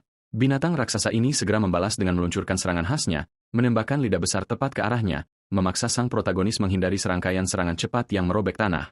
Meskipun serangannya sangat cepat, ia dengan percaya diri mengangkat tangannya setelah melihat kelemahan besar, mengaktifkan kemampuan modifikasi miliknya untuk mengubah serangan mematikan bos tersebut menjadi kekacauan total. Keterampilan yang dimodifikasi ini secara lucu memaksa lidah besar sang raja katak melilit dirinya sendiri, memberikan celah sempurna untuk melompat tinggi ke udara demi serangan penyelesaian yang menentukan. Namun, pedangnya memantul dari kulit tebal binatang itu, meninggalkannya sangat terkejut dengan pertahanannya. Saat notifikasi sistem mengungkapkan bos tersebut meningkatkan armurnya sementara kemampuan modifikasinya tiba-tiba habis. Menyadari kenyataan pahit bahwa kemampuan rusaknya memiliki batas waktu, Zhong Yan mengutuk waktu Chol Dowon yang mengerikan itu. Mengetahui bahwa melawan monster level lebih tinggi secara drastis mengurangi durasi modifikasi pengubah realitasnya. Sebelum ia sempat merumuskan rencana baru, sang raja katak meluncurkan serangan lidah berkecepatan tinggi lainnya, memaksa Zhong Yan untuk menghindar lagi sambil tetap menyiapkan pedang bercahayanya, menyeringai berani saat ia memutuskan untuk mengambil risiko besar demi memenangkan pertarungan ini. Menyalurkan kekuatan modifikasinya langsung ke senjatanya untuk melepaskan potensi kehancuran yang sesungguhnya, pedang dasarnya mulai berubah dan glitch dengan energi kacau saat cahaya merah menyilaukan meletus dari baja tersebut, menandakan transformasi yang benar-benar mengerikan. Sistem mengonfirmasi Demon Fall Saber-nya telah berhasil berevolusi menjadi legendari Demon King Saber. Menggenggam senjata yang baru ditempa, sang protagonis berdiri diselimuti pusaran api merah darah. Meskipun bola mata menyeramkan pada gagang pedang tiba-tiba terbangun, menuntut untuk mengetahui siapa yang berani memanggilnya.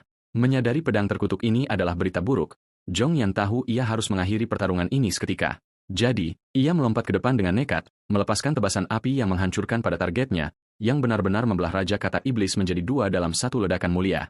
Sayangnya, kekuatan serangan tunggal itu segera menguras setiap tetes staminanya, membuat sang protagonis kelelahan dan berlutut, terengah-engah sambil mengutuk harga mahal dari kemenangannya.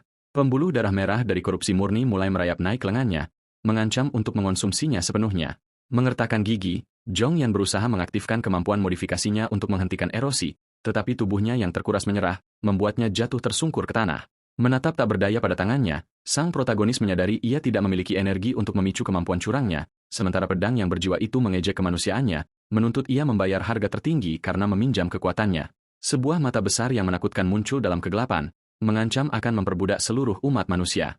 Untungnya, sang protagonis sudah selangkah lebih maju, mengeluarkan senjata cadangan dengan senyum tenang, mengingatkan Raja Iblis yang arogan bahwa ini bukan pertama kalinya ia berurusan dengan senjata terkutuk. Dengan satu serangan cepat dan brutal, ia menghujamkan pedangnya langsung ke mata pedang terkutuk yang bersinar, melepaskan ledakan energi merah besar yang benar-benar menghancurkan cengkeraman gelap entitas tersebut. Raja Iblis yang disegel ini berteriak dalam kemarahan yang absolut, berjanji akan merobek jiwa Zhong Yan, sementara sang protagonis yang kelelahan jatuh ke tanah yang dingin, berusaha mengatur napas. Untungnya, menusuk mata terkutuk itu berhasil menghentikan korupsi yang merayap di lengannya, meninggalkannya untuk merencanakan langkah selanjutnya setelah staminanya pulih kembali. Bersandar di batu, ia teringat bencana serupa dari kehidupan sebelumnya ketika Raja Iblis yang jauh lebih menakutkan turun dan hampir memusnahkan seluruh kota. Berkat trauma masa lalu itu, Zhong Yan mempelajari rahasia untuk menetralkan senjata terkutuk ini. Meskipun, ia masih bertanya-tanya apakah entitas seperti dewa ini hanyalah monster rift level tinggi atau apakah mereka benar-benar berasal dari dimensi gelap yang belum ditemukan di luar dimensi mereka sendiri. Berdiri kembali, ia menggunakan kemampuan modifikasinya untuk mengganti nama pedang tersebut dengan aman dan mengklaim jarahannya. Berdiri di atas bos yang dikalahkan, Zhong Yan dengan penuh semangat menunggu untuk melihat jarahan apa yang jatuh. Dan tepat waktu, kristal sihir ungu yang bersinar muncul dari kabut beracun, meninggalkan sang protagonis yang menyeringai seperti orang gila pada bayaran besar senilai $100.000. Selanjutnya, ia membersihkan bangkai katak raksasa itu untuk memanen bahan bermutu tinggi, berencana untuk melewati pasar resmi dan memeras keuntungan maksimal dari pasar gelap lokal. Tiba-tiba, notifikasi sistem besar muncul untuk mengonfirmasi bahwa ia juga mengalahkan entitas yang tidak dikenal. Mendorong levelnya langsung ke 20 berkat bonus pengalaman dari bola mata menyeramkan itu, yang memicu ide cemerlang untuk berulang kali memanggil dan menusuk iblis tersebut untuk mengeksploitasi sistem, sampai ia ingat bahwa satu kesalahan saja akan memicu kiamat yang menghancurkan kota. Memutuskan bahwa power leveling tidak sepadan dengan keruntuhan total masyarakat, ia dengan bijak membatalkan rencana berbahaya itu. Mencapai level 20 berarti membuka kemampuan bawaan baru, membuat Zhong Yan ingin melihat hadiahnya. Sistem ini memberinya kemampuan membongkar, dismantling, bersama dengan keterampilan bertani yang tampaknya tidak berguna bernama Pest Immunity, imunitas hama. Tetapi protagonis kita yang cerdas menyadari bahwa mengubah satu karakter saja mengubahnya menjadi imunitas kerusakan tingkat dewa, Damage Immunity. Meskipun batasannya mungkin berat, memiliki perisai kode curang literal adalah rencana cadangan terbaik. Memutuskan bahwa ia telah mencapai cukup banyak untuk hari ini, ia mulai melompat melalui kanopi hutan beracun. Tiba-tiba, kehadiran mencurigakan yang mengintai di dahan di atas menarik perhatian tajamnya. Mengenali penyusup tersebut, ia menyadari antek arogan Lu Yuan benar-benar telah mengikutinya jauh ke dalam lembah. Pemburu yang terlalu percaya diri ini adalah Lu Dao, seorang pemburu level 17 yang mengira dia baru saja menemukan mangsa empuk. Mengaktifkan kemampuan quick step untuk dorongan kelincahan yang masif, pemburu arogan itu meluncur maju dengan belati terhunus. Dia dengan percaya diri membidik serangan mematikan, benar-benar delusi tentang kesenjangan besar antara tingkat kekuatan mereka yang sebenarnya.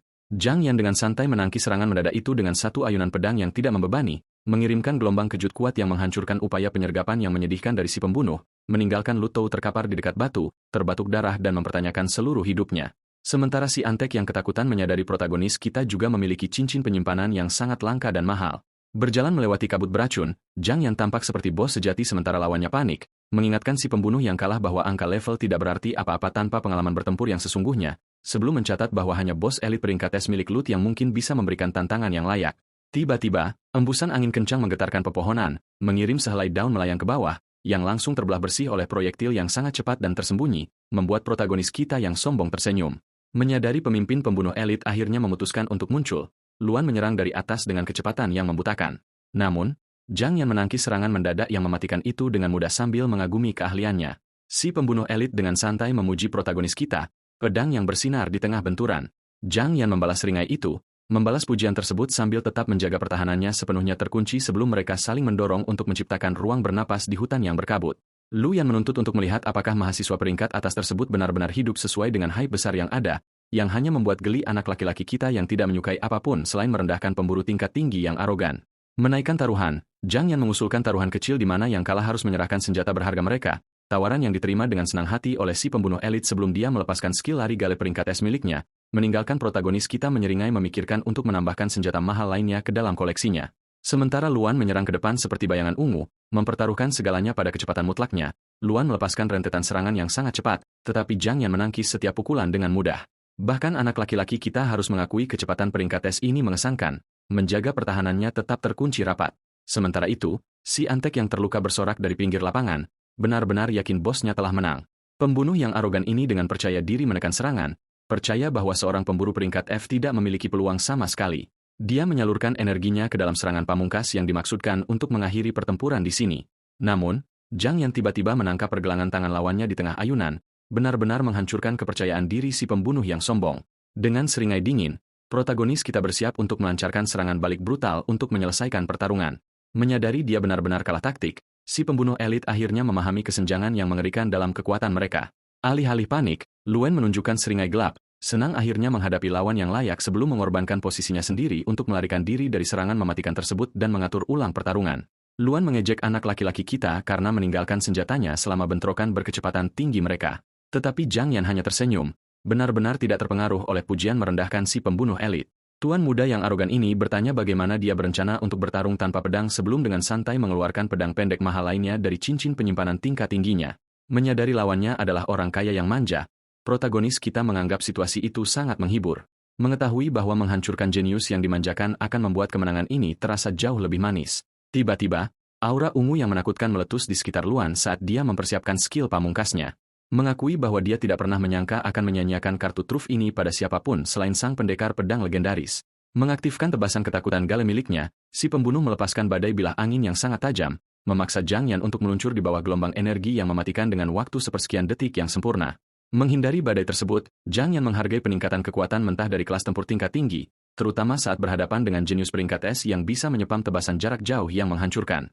Namun, anak laki-laki kita menyadari serangan angin besar ini menguras stamina si pembunuh dengan cepat, yang berarti langkah terbaiknya adalah tetap bersembunyi dan menunggu satu kesempatan yang menentukan. Menyelinap ke dalam kabut hijau yang tebal, protagonis kita benar-benar menghilang dari pandangan lawannya. Lu Yuan dengan tenang memindai tajuk pohon, mengakui bahwa melarikan diri sebenarnya adalah langkah yang cerdas sebelum menyalurkan lonjakan besar energi ungu untuk memaksa targetnya keluar, melepaskan gelombang kejut kolosal yang dirancang untuk benar-benar menghapus setiap tempat persembunyian potensial di hutan. Ledakan yang menghancurkan ini merobek pepohonan, menerangi lembah yang berkabut dalam kilatan yang menyilaukan, membiarkan si pembunuh arogan dengan sombong mengagumi kehancuran total dari serangan pamungkasnya. Melihat ke sekeliling hutan yang hancur, Lu Yuan menyadari targetnya telah benar-benar lenyap dari pandangan. Tetapi rasa dingin yang tiba-tiba di punggungnya memperingatkan bahwa pemburu telah menjadi mangsa. Berputar, si pembunuh elit melepaskan tebasan balik putus asa untuk mencegat serangan yang masuk, hanya untuk menyadari bahwa dia baru saja menyanyiakan energinya menebas tunggul pohon umpan menjadi dua. Sebelum dia bisa pulih, Zhang Yan muncul tepat di belakangnya, menodongkan pedang ke tenggorokannya, meninggalkan jenius peringkat S itu berkeringat dingin memikirkan bagaimana seorang peringkat F bisa mengakalinya sepenuhnya. Meskipun egonya yang besar menolak untuk menerima kekalahan melawan kelas yang dianggap lebih rendah, jadi dia memicu perisai cincin gala miliknya, dengan putus asa mencoba meniup protagonis kita kembali. Menyadari lawannya juga telah melampaui level 20, Zhang Yan mempersiapkan langkah berikutnya, menyalurkan energi kacaunya sendiri ke pedangnya untuk menghancurkan pertahanan terakhir si pembunuh.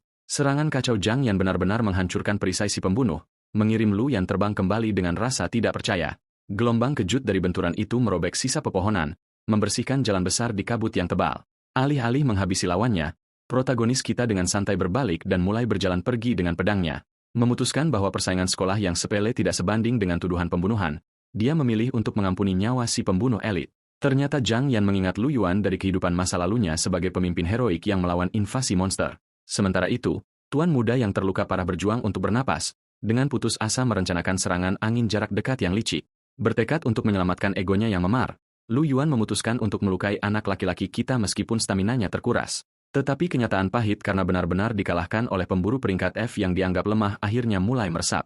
Meskipun dia mempertanyakan bagaimana peringkat F bisa sekuat ini, harga diri peringkat S yang arogan menolak untuk menerima kekalahan, meninggalkannya menatap tak berdaya pada siluet Zhang Yan yang pergi saat angin yang berputar perlahan mulai mereda. Lu Yuan mencengkeram belatinya dengan panik, bersiap untuk serangan penyelesaian yang brutal. Namun, alih-alih serangan mematikan, tangan terbuka yang tenang tiba-tiba terulur ke arahnya, membuat si jenius yang kalah itu benar-benar terpaku saat dia menatap musuh yang seharusnya.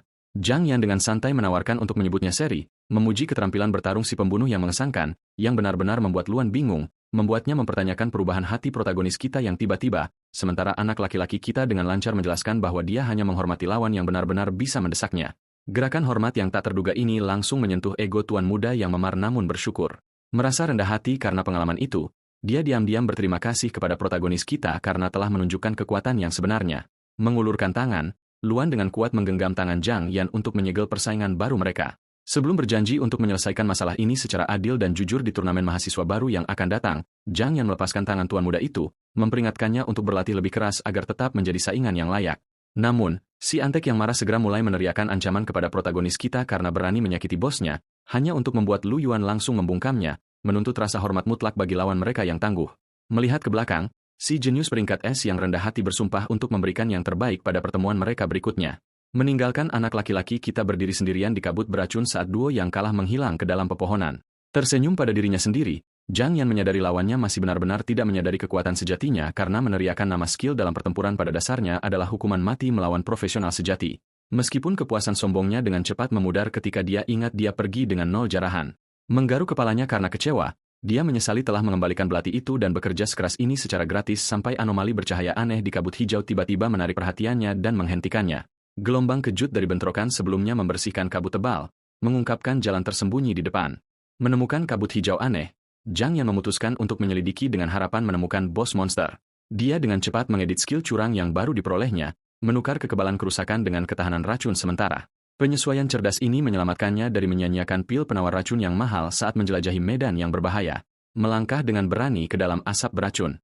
Anak laki-laki kita bertanya-tanya makhluk mematikan apa yang menantinya. Segera, dia menemukan danau besar air hijau bercahaya yang memancarkan energi aneh yang tidak menyenangkan. Berspekulasi bahwa naga racun legendaris mungkin bersembunyi di bawah. Kegembiraannya mulai tumbuh. Menyelam langsung ke kedalaman beracun, dia tidak menemukan apapun selain monster sihir level rendah yang mengecewakan. Tiba-tiba, bayangan besar dengan mata merah yang bersinar membayangi tepat di belakang protagonis kita yang tidak curiga, mengungkapkan buaya lapis baja level 18 yang siap menelannya bulat-bulat dalam satu gigitan. Menghindari rahang besar di bawah air, Zhang Yan menyadari dugaannya tentang monster danau raksasa itu benar. Sementara buaya lapis baja es raksasa menerjang ke depan, benar-benar tidak menyadari bahwa ia baru saja memilih mangsa yang salah. Memanggil pedang biru bercahayanya, anak laki-laki kita dengan senang hati bersiap untuk memanen beberapa material monster tingkat tinggi sebelum mengaktifkan efek penetrasi baju besi miliknya untuk menusuk tengkorak binatang itu dengan kilatan yang membutakan, meninggalkan binatang besar itu mati. Meskipun bangkai raksasanya terlalu besar untuk cincin penyimpanannya, mendorong protagonis kita yang cerdik untuk menguji skill bongkar pasang baru yang baru saja dia peroleh. Kemampuan level 1 ini memecah barang dan bahkan menawarkan peluang 10% yang manis untuk jarahan ganda. Jadi, dia mengaktifkan skill tersebut, menyaksikan kubus digital biru bercahaya muncul di sekitar tangannya, yang dengan cepat menyebar untuk menelan seluruh bangkai buaya dalam kisi data masif sebelum binatang itu benar-benar larut menjadi ledakan material mentah dan cahaya yang spektakuler. Layar jarahan muncul, menawarkan beberapa tulang sampah, daging dengan rasa yang mengerikan, dan kulit peringkat D yang lumayan. Memutuskan bahwa kulitnya benar-benar layak untuk disimpan, anak laki-laki kita dengan senang hati mengantongi satu-satunya material berharga. Namun sebelum dia bisa berenang kembali, arus bawah air yang aneh menarik perhatiannya, membawanya langsung menuju sumber bercahaya dari asap beracun yang sangat terkonsentrasi ini. Secara alami, naluri gamernya muncul, memaksanya untuk menyelam lebih dalam lagi untuk menyelidiki. Saat dia berenang melalui gua yang menakjubkan yang diterangi oleh cahaya hijau radioaktif yang cerah, dia menyadari seluruh medan di sekitarnya telah benar-benar diubah oleh racun yang intens ini. Mendarat di lantai yang tertutup kristal, dia kagum pada betapa beruntungnya dia sebenarnya. Mengintip dengan hati-hati di sekitar pilar bercahaya yang besar. Matanya tiba-tiba membelalak karena terkejut. Tepat di depannya ada naga racun level 43 yang sangat besar dalam tahap pertumbuhan. Zhang Yan memastikan itu adalah naga racun level 43 yang saat ini dalam tahap pertumbuhan. Menyadari binatang legendaris ini dapat dengan mudah melampaui level 70 setelah dia mencapai kematangan penuh. Tapi telur naga hijau bercahaya itu terlihat seperti jackpot utama untuk skill cangkoknya, mendorong anak laki-laki kita untuk merencanakan pencurian diam-diam untuk membalas pemburu manusia yang jatuh. Tiba-tiba, getaran bawah air yang besar mengguncang gua, menciptakan pusaran hijau yang keras di atasnya, memaksa Zhang Yan untuk melihat ke atas dengan terkejut saat raungan yang memekakan telinga bergema melalui gua, hanya untuk menyaksikan naga besar lainnya turun dengan bangkai babi hutan segar di cakarnya. Bersembunyi di balik pilar kristal, dia menyadari naga betina itu sebenarnya memiliki pasangan yang protektif, menjadikannya pertarungan 2 lawan 1 yang sangat berbahaya yang pasti belum bisa dia menangkan. Berenang kembali ke permukaan, protagonis kita tersenyum saat tujuan utamanya berikutnya menjadi sangat jelas. Zhang Yan bersumpah untuk menjadi lebih kuat dan kembali untuk telur naga legendaris itu. Membayangkan masa depan yang gemilang di mana dia mengendarai binatang raksasa dan menguasai kota Nanyong. Untuk saat ini, dia langsung menuju pasar gelap lokal untuk mencairkan jarahannya. Tiba di pasar gelap bawah tanah kota Nanyong yang sangat besar, daerah kumuh vertikal perdagangan ilegal, yang dikabarkan dijaga oleh Master Agung level 60 yang menakutkan. Pembangkit tenaga listrik legendaris ini menjaga perdamaian, memastikan tidak ada yang berani memulai masalah, memungkinkan penjahat dan pedagang teduh untuk memperdagangkan barang curian sepenuhnya di bawah radar. Menemukan toko kelas atas bernama Golden Jade Pavilion, anak laki-laki kita memutuskan untuk masuk ke dalam. Bertemu Qin Yu, pemilik yang cantik dan sangat berpengaruh yang dia ingat dari kehidupan masa lalunya, di mana beberapa pemburu lokal yang putus asa sudah memohon padanya untuk kesepakatan yang lebih baik. Qin Yu dengan tenang mengembuskan pipanya, memberitahu para pemburu yang mengeluh untuk membawa bisnis mereka ke tempat lain. Mengalihkan pandangannya ke arah protagonis kita, dia dengan rasa ingin tahu bertanya apakah seorang anak SMA memiliki sesuatu untuk diperdagangkan. Penjual yang sombong itu segera mencemooh Zhang Yan, menghina pakaian murahnya dengan arogansi yang murni. Seorang pemburu yang marah bahkan menunjuk jarinya, secara agresif menuntut agar anak itu pergi sebelum merusak kesepakatan mereka. Tidak terpengaruh oleh permusuhan tersebut, Zhang Yan dengan santai mengangkat tangannya untuk memamerkan cincin biru yang bercahaya. Kedua pengganggu itu langsung membeku karena terkejut, mengenali barang penyimpanan mewah yang tidak akan pernah mampu mereka beli. Dengan seringai puas, sang protagonis mengaktifkan perangkat tersebut untuk mengeluarkan seluruh inventarisnya ke lantai.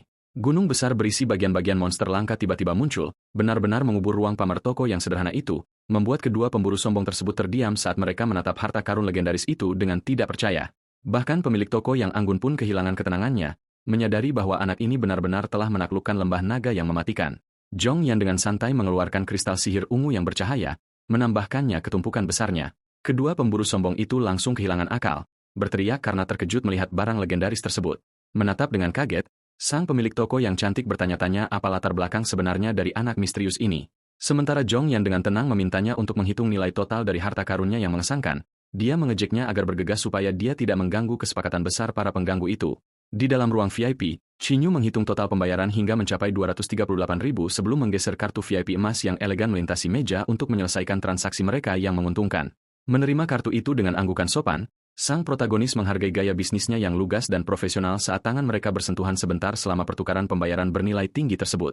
Qin Yu tersenyum, menawarinya bonus 10% untuk kristal sihir apapun yang dia bawa di masa mendatang. Zhang Yan mengangkat kartu VIP barunya yang berkilau, dengan sopan berterima kasih kepada bos cantik itu atas kemurahan hatinya sebelum berbalik dan berjalan keluar dari toko mewah itu dengan seringai puas, mengetahui bahwa dia memberinya perlakuan istimewa hanya karena dia mengenali potensi masa depannya yang besar. Melangkah kembali ke pasar bawah tanah yang ramai, Jong Yan berbaur dengan kerumunan orang-orang teduh, sama sekali tidak menyadari bahwa dua preman lokal sudah mengawasinya dari sudut gelap. Meskipun kepercayaan dirinya tetap teguh karena kekuatan sejati berbicara dengan sendirinya di dunia ini, terutama jika dia ingin mengamankan sumber daya tingkat nasional dengan mendominasi turnamen kota mendatang. Sementara itu, para perampok serakah membuang rokok mereka, dengan penuh semangat berencana untuk memberinya pelajaran yang menyakitkan, membuntuti sang protagonis saat dia menavigasi ganggang sempit yang penuh sampah di daerah kumuh vertikal, sementara Jong Yan dengan santai merencanakan belanja berikutnya untuk membeli pelindung pertahanan bermutu tinggi. Berjalan menyusuri gang, Jong Yan segera menyadari dua preman yang membuntutinya dari dekat. Namun bukannya panik, Jong Yan hanya tersenyum karena semuanya berjalan sesuai rencana. Menyadari orang-orang ini membawa aroma darah manusia dan kemungkinan besar berurusan dengan barang curian, menghabisi mereka pada dasarnya adalah layanan publik yang memberinya karma baik yang mudah.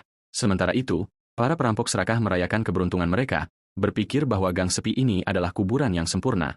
Saat mereka diam-diam menutup jarak dan memojokkan sang protagonis di bayang-bayang gelap, Jong Yan dengan santai berbalik dan mengejek mereka karena terlalu lama. Preman-preman itu menyombongkan kelas tempur mereka, memperingatkan Jong Yan bahwa dia adalah korban mereka berikutnya, yang mendorong sang protagonis untuk melontarkan sarkasme tingkat atas tentang menjadi seorang crafter, pembuat barang, kelas F yang tidak berdaya. Marah karena Jong Yan sama sekali tidak takut, para preman itu menghunus senjata mereka dan bersiap untuk menyerang. Jong Yan menyeringai puas, secara terbuka mengakui bahwa dia memang mengejek ancaman mereka yang menyedihkan. Murka, preman utama menerjang ke depan dengan belati hijau bercahaya, mengaktifkan keterampilan tebasan cepat. Sementara itu, rekannya melapisi pedangnya dengan racun ungu yang mematikan, membidik untuk pembunuhan cepat. Tidak terpengaruh oleh serangan ganda tersebut, Jong Yan dengan santai menjentikan jarinya untuk mengaktifkan keterampilan modifikasinya yang overpowered. Seketika, sistem menulis ulang serangan preman pertama, mengubah tebasan cepatnya menjadi mimpi buruk yang melukai diri sendiri, membuat preman yang berteriak itu benar-benar tidak berdaya saat tangannya sendiri mengarahkan belati ke wajahnya. Melihat rekannya memutilasi diri sendiri, preman kedua membeku dalam horor absolut melihat pemandangan aneh itu. Namun Jong Yan sudah mengedit keterampilan kedua, memaksa racun masuk langsung ke pembuluh darah pengguna. Pembuluh darah ungu seketika meletus di wajah preman itu saat racun mematikan itu menjadi bumerang dengan efisiensi brutal dan dia jatuh ke trotoar yang dingin, benar-benar bingung dengan kematian yang diakibatkannya sendiri. Menatap para preman yang merintih, Jong Yan dengan santai bertanya apakah mereka sudah selesai sebelum matanya bersinar dengan cahaya dingin saat dia bersiap untuk membalas. Memanggil pedang besarnya yang bercahaya, Jong Yan mengingatkan mereka akan daftar panjang kejahatan mereka, memberikan pembalasan cepat dan mutlak dengan satu sapuan bersih pedangnya. Di tanah yang berlumuran darah, poster buronan yang dibuang mengungkapkan bahwa preman-preman ini sebenarnya adalah buronan peringkat B. Mengambil kertas itu, Jong Yan merasa lucu bahwa penjahat benar-benar mengoleksi poster buronan mereka sendiri, membuang lembar hadiah itu karena mengklaim hadiah resmi akan menarik terlalu banyak perhatian.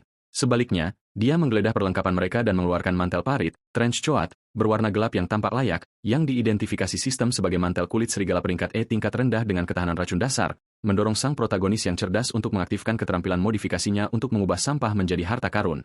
Sistem segera memproses modifikasi tersebut, meningkatkan kulit serigala murah itu menjadi kalin trench coat legendaris. Mengenakan perlengkapan yang baru ditingkatkan, Jong Yan tampak seperti bos sejati dengan pakaian tingkat tinggi miliknya, yang menampilkan pola sihir hijau bercahaya dari kalin racun legendaris yang ditenun tepat ke dalam kain, memberinya dorongan pertahanan yang sempurna tepat pada waktunya untuk ujian masuk perguruan tinggi yang akan datang. Kali ini, Jong Yan sepenuhnya siap untuk benar-benar mendominasi kompetisi dan mengejutkan kota Nanyong. Sementara itu, kembali ke apartemen sederhana mereka, saudara perempuannya yang rajin, Xiao Yao, sibuk belajar untuk kelasnya. Ketika Jong Yan tiba-tiba menerobos pintu depan, syarat dengan tas belanjaan besar, membuat gadis malang itu benar-benar terdiam saat dia membantunya menurunkan belanjaan yang sangat mahal sebelum dia menyadari mantel parit baru Jong Yan terlihat mencurigakan seperti baju besi tempur tingkat tinggi.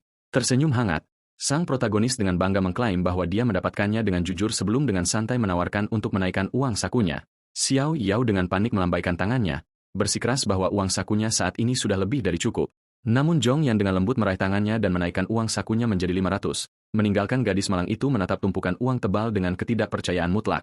Menepuk kepalanya, Jong Yan menyuruhnya berhenti khawatir dan fokus pada ujian yang akan datang, dengan percaya diri berjanji untuk melewati acara itu dengan mudah dan mentraktirnya makan besar setelahnya. Dengan rasa ingin tahu, dia memiringkan kepalanya dan bertanya level berapa saudaranya yang overpowered ini sebenarnya telah capai, mendorong Jong Yan untuk dengan santai memamerkan statusnya sebagai pusat kekuatan level 20, yang merupakan tonggak sejarah yang benar-benar gila bagi siapapun yang mempersiapkan ujian masuk perguruan tinggi. Sementara siswa rata-rata hampir tidak melewati level 10, hanya elit berbudi luhur yang pernah menyentuh peringkatnya. Dan mencapai level itu tanpa dukungan keluarga kaya pada dasarnya dianggap sebagai keajaiban langsung. Jong Yan dengan santai mengingat bagaimana dia secara tidak sengaja mencapai level 20 dengan membunuh klon Raja Iblis, mengakui bahwa mendaki lebih tinggi tanpa sumber daya negara yang besar akan menjadi perjuangan yang nyata, tetapi mengamankan posisi teratas di kota Nanyong akan mengubah seluruh takdirnya dalam semalam. Dengan keyakinan mutlak, Jong Yan bersiap untuk menghadapi ujian masuk perguruan tinggi. Hari besar ini akhirnya tiba di gimnasium sekolah menengah nomor 1 Nanrang yang besar di mana ratusan siswa penuh harapan berkumpul dalam barisan rapi untuk mendengar pidato kepala sekolah. Kepala sekolah Wang Li dengan penuh semangat berteriak tentang mengubah nasib mereka dengan tangan mereka sendiri, yang mendorong Jong Yan untuk diam-diam memanggang pidato klise itu sambil mengakui kebenarannya yang mutlak. Lulusan dengan skor tinggi bisa menjadi perintis elit, mendapatkan dana negara yang besar untuk menjelajahi dunia iblis yang berbahaya, sementara mereka yang bergabung dengan militer bisa naik menjadi komandan garnisun yang kuat. Kepala sekolah menjelaskan bahwa siswa rata-rata biasanya berakhir sebagai ksatria penjaga lokal dengan sumber daya terbatas, sementara mereka yang gagal ditakdirkan untuk menjalani kehidupan biasa tanpa harapan untuk terobosan. Kenyataan pahit karena 80% populasi tidak pernah berhasil. Berdiri di gym yang ramai, Jong Yan merenungkan betapa brutalnya hierarki dunia pasca invasi ini. Tanpa kekuatan nyata, dihancurkan oleh masyarakat hanya masalah waktu. Namun kepala sekolah tiba-tiba mengumumkan bahwa siapapun di atas level 15 mendapatkan izin gratis dari tes pendahuluan, memulai proses seleksi saat kerumunan besar siswa bersiap untuk evaluasi. Kepanikan langsung meletus melalui barisan saat anak-anak yang tidak siap menyadari bahwa mereka melewatkan batas nilai yang mudah. Jong Yan dengan santai tersenyum, mengetahui status level 20-nya dengan mudah menghindarkannya dari kerumitan sampai wali kelas mereka mengungkapkan jebakan aneh yang mungkin memaksa Jong Yan untuk tetap bertarung. Guru ini memanggil Jong Yan, menjelaskan bahwa meskipun statusnya level 20, dia tetap harus mengikuti tes karena kelas Crafter peringkat F miliknya yang menyedihkan. Bisikan segera beriak melalui kerumunan saat teman sekelas mengasihani Crafter yang dianggap lemah itu. Satu siswa yang sangat sombong mencibir, dengan keras merayakan bahwa kelas tingkat sampah akhirnya mendapatkan apa yang pantas mereka dapatkan. Menepuk bahunya, guru meminta maaf atas aturan yang tidak adil, tetapi mendesaknya untuk tidak kehilangan harapan. Jong Yan hanya mengangkat bahu dengan senyum tenang, sama sekali tidak terpengaruh oleh perubahan rencana yang tiba-tiba, sementara pembencinya diam-diam merencanakan untuk mengumpulkan siswa lain untuk mengeroyoknya lebih awal. Peluit tajam tiba-tiba bergema melintasi arena, menandakan dimulainya persidangan yang brutal. Fase awal ini mengadu 10 siswa secara acak satu sama lain dalam pertempuran free-for-all yang kacau di mana tingkat eliminasi 90% yang brutal dengan cepat menyingkirkan yang lemah dengan cara yang spektakuler. Melihat ke arena, administrator sekolah secara terbuka mengejek siswa tingkat rendah yang berjuang di bawah dengan wakil kepala sekolah botak yang menunjukkan bahwa sebagian besar anak terjebak dengan kelas Crafter tingkat sampah. Namun kepala sekolah dengan cepat membawa Jong Yan, keajaiban akademik dan seni bela diri teratas mereka.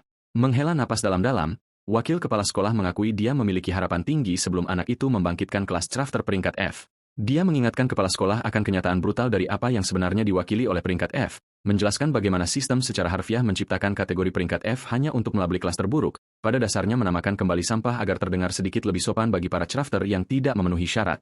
Meskipun catatan masa lalu Jong Yan sempurna, administrator bersikeras bahwa kesenjangan kelas membuat kemenangan sama sekali tidak mungkin. Meskipun kepala sekolah membalas dengan mengangkat pembangkit tenaga listrik level 70 legendaris yang juga memulai dari peringkat F. Tiba-tiba, peluit tajam memotong perdebatan mereka saat wasit memanggil kelompok Jong Yan. Wasit akhirnya memanggil nama Jong Yan bersama 9 petarung lainnya, dan Jong Yan melangkah maju dengan seringai, ingin segera menyelesaikan ini.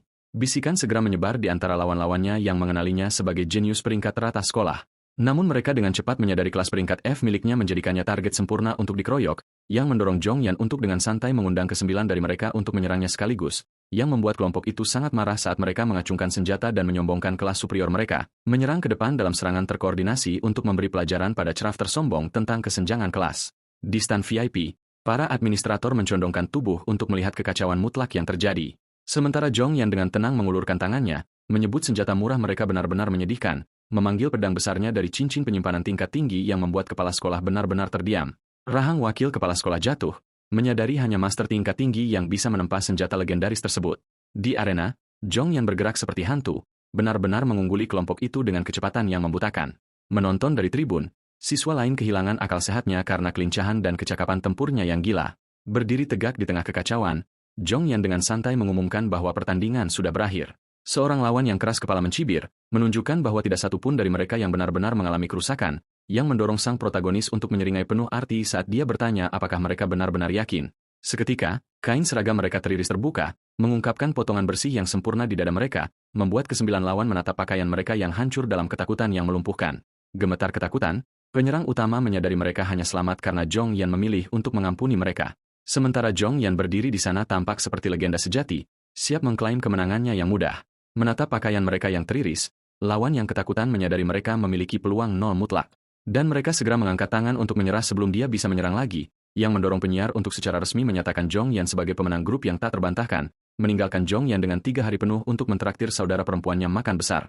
Namun seringai puasnya mengungkapkan bahwa dia sebenarnya memiliki motif sekunder yang brilian untuk pertarungan ini karena memamerkan pedang legendarisnya di depan umum memberinya cerita penutup yang sempurna untuk memilikinya.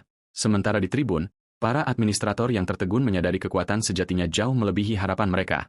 Bahkan membandingkan potensinya yang gila dengan pahlawan legendaris dari generasi sebelumnya, berharap sekolah mereka akhirnya dapat menghasilkan pencetak skor teratas di seluruh kota tahun ini. Sedikit yang mereka tahu, Crafter peringkat F ini akan membalikan dunia mereka.